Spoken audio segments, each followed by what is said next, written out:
As of this moment, the United States of America is aiding and abetting another government in starving nearly 7 million people in a tiny, impoverished country.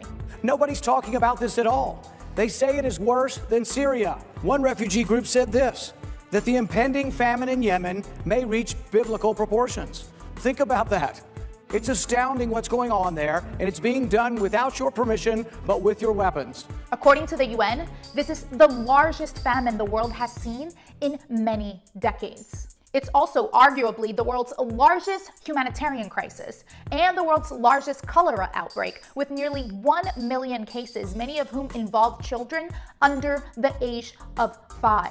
This should be one of the biggest, if not the biggest story in the world. But because Donald Trump isn't tweeting about it, the media could care less, in spite of the fact that America is directly complicit in this tragedy. There's an American imprint on every civilian life lost in Yemen. We have made a decision to go to war in Yemen against a Houthi rebel army that poses no existential threat to the United States. It's really wild to me that we're not talking more about this in the United States. In addition to providing an arsenal of weapons and diplomatic cover, allowing Saudi Arabia to indiscriminately bomb Yemen in its endless proxy war against Iran, the US military gives the Saudi-led coalition logistical guidance in the war, and provides intelligence to Saudi defense officials, and it refuels its warplanes during bombing runs. In other words, Saudi Arabia would have never been able to conduct 2 years of bombing without the support of the American military. It's a very shocking story of just how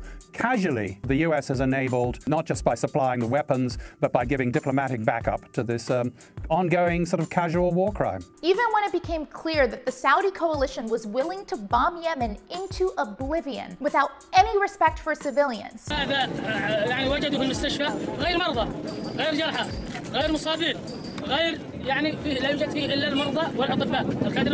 America has instead chosen to embolden Saudi Arabia by doubling the amount of fuel it provides to its jets. That really is crucial. If they stop the refueling, that would stop the bombing campaign literally tomorrow, because logistically, the coalition would not be able to send their fighter jets in to carry out sorties without that help. And in June 2017, President Trump bragged about closing the largest US weapon sales in history, selling $110 billion in arms to the kingdom that, as a candidate, he had accused of committing 9/11. You will find out who really knocked down the World Trade Center, because they have papers in there that are very secret. You may find it's the Saudis. But money talks, right? After all, this didn't begin with Trump, nor will it end with Trump. The president is just continuing a tried and old American tradition of the US being Saudi Arabia's most reliable weapons supplier. Meanwhile, members of Congress can't even justify why they won't hold a vote on the war in Yemen. We have been refueling Saudi planes. We've been assisting Saudi Arabia with targeting, and none of this has been approved by the United States Congress. Which gets me to this. Even if, for some reason, Americans don't care about the millions of people, especially children, that are suffering in Yemen, we should care about the very real possibility of future blowback. You talk to Yemenis, they will tell you that inside Yemen, this is not perceived to be a Saudi bombing campaign. This is perceived to be a US bombing campaign. What's happening is that we are helping to radicalize the Yemeni population against the United States in the conduct of this campaign. They killed 125 people at a funeral. They wounded 500. We wonder about why we have so much terrorism. Some, yes, they hate us maybe inherently, but some of it's blowback to policy. The funny thing is that the Saudi-led war in Yemen is not even a partisan issue.